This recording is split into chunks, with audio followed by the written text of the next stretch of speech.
إلا سولتك وقلت لك شنو هو أحسن استثمار تقدر تستثمره في حياتك كلها، الجواب يقدر يكون أنك تستثمر في الذهب ولا تشري شي عقار ولا تشري أسهم في البورصة ولا تستثمر أي حاجة غادي تجيب لك الفلوس على المدى البعيد. ولكن الإجابة الصحيحة اللي تنطبق على أي واحد فينا هي الاستثمار في راسك، أو بالأحرى تزيد ولا تطور من المهارات تاعك، المهارات اللي غادي تعاونك تزيد مدخول إضافي على المدى الطويل. داكشي علاش في هذا الفيديو ما غاديش نهضروا غير على كيفاش تعلم أي مهارة، ولكن غادي نتكلموا على كيفاش تعلم أي مهارة وفي وقت قصير. المعلومات المذكورة في هذا الفيديو مستوحاة من كتاب أول 20 ساعة كيف تتعلم أي شيء بسرعة للكاتب الأمريكي جورج كوفمان. بزاف الأمور اللي تنبغيو نتعلموا ليها تنأجلوها لوقت لاحق بحجة ما كاينش الوقت باش تتعلموا ليها، يا إما بسبب الانشغال بأمور البيت ولا الأطفال، أو بسبب العمل اللي تياخذ جزء كبير من نهارنا، إلى غيرها من هذه الحجج اللي تتخلينا نقوم بالتسويف التعلم لوقت غير معلوم، وفي الغالب ما تنتعلموش أي مهارة جديدة. تقدر تستغرب يا عزيزي المشاهد إلا قلت لك يمكن لك تعلم أي مهارة في وقت قصير اللي هو 20 ساعة فقط. غادي تقول مع راسك مستحيل، 20 ساعة قليلة وما كافياش. غادي نقول لك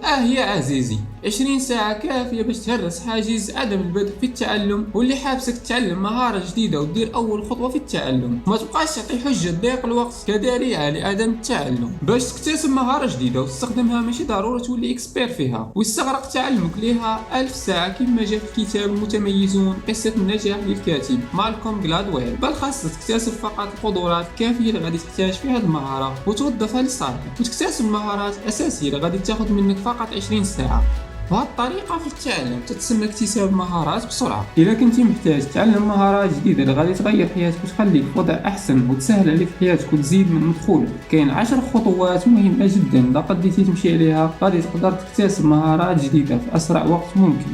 الخطوة الأولى تحديد المشروع والهدف من تعلم المهارة. عندك مشكل وتتقلب على حل ليه، خاصك تعلم مهارة معينة باش تمكن من إيجاد الحل. تتعتبر هذا المشكل اللي تتبحث ليه على حل حافز قوي باش تتبع الخطوات القادمة للتعلم. نفترض قررتي تتعلم اللغة الصينية وانت ما غاديش تخدم بها وما غاديش تستعملها في حياتك اليومية، غالبا ما غاديش يكون عندك حافز قوي باش تستمر في تعلم اللغة الصينية، حيث ما عندكش هدف باغي توصل ليه وما عندك شي حاجة اللي باغي تحققها من وراء هذه المهارة أو مشكل باغي تلقى ليه حل. في المقابل لا كان عندك هدف معين راسمه وباغي توصل ليه، مثلا باغي تبدا قناة في اليوتيوب، غالبا غادي يكون عندك حافز باش تعلم المونتاج، طريقة تسجيل الصوت، اساسيات الفوتوشوب باش تمكن من انجاز فيديوهات بجودة عالية وتلوحها في القناة تاعك وتنال اعجاب المشاهدين. او عندك مشروع خاص باغي تصاوب ليه موقع باش توصل الناس اكثر، غادي تتعلم كيفاش تقاد هذا الموقع. الخطوة الثانية تركز طاقتك كلها على تعلم مهارة واحدة فقط. كنا تنبغيو نتعلموا بزاف تاع الحوايج مثل تعلم البرمجه، التصميم، المونتاج، الانيماسيون. عندنا الرغبه في تعلم عده مهارات باش نكتسبوها، ولكن الا بغيتي تتعلم بسرعه خاصك تركز على مهاره واحده فقط، وما يمكنش لك تتعلم شي مهاره اخرى بجانب المهاره اللي تتعلم ليها. مثلا الا بغيتي تتعلم البرمجه والتصميم واللغه الانجليزيه خاصك في البدايه تركز على وحده فيهم فقط، ومن بعد تنتقل للمهاره المواليه وانت غادي. الخطوه الثالثه حدد المستوى الاداء المستهدف. كيف ما تيقولوا حدد المستوى اللي باغي توصل ليه وفين باغي توصل بالمهارة اللي باغي تتعلم ليها. كل مهارة بغيتي تكتسبها تحتاج تتعلم مستوى معين منها والمقدار اللي غادي تحتاج وغادي يساعدك في تحقيق الهدف تاعك. كاين المهارة اللي تحتاج تقن كل الجوانب منها، وكاين المهارة اللي تحتاج تعرف غير النقاط الأساسية. داكشي علاش خاصك تحدد من البداية المستوى اللي باغي توصل ليه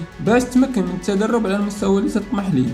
الخطوة الرابعة تفكيك المهارة إلى مهارات فرعية. باش يسهل عليك تعلم مهارة قم بتفكيك المهارة الرئيسية إلى مهارات صغيرة. على سبيل المثال إلا بغيتي تتعلم تصميم مواقع خاصك تتعلم HTML، جافا سكريبت، SEO، CSS، ديزاين. إلا تمكنتي من تعلم كل هذه المهارات كن أكيد أنك قادر تصاوب موقع احترافي. الخطوة الخامسة احصل على الأدوات المهمة.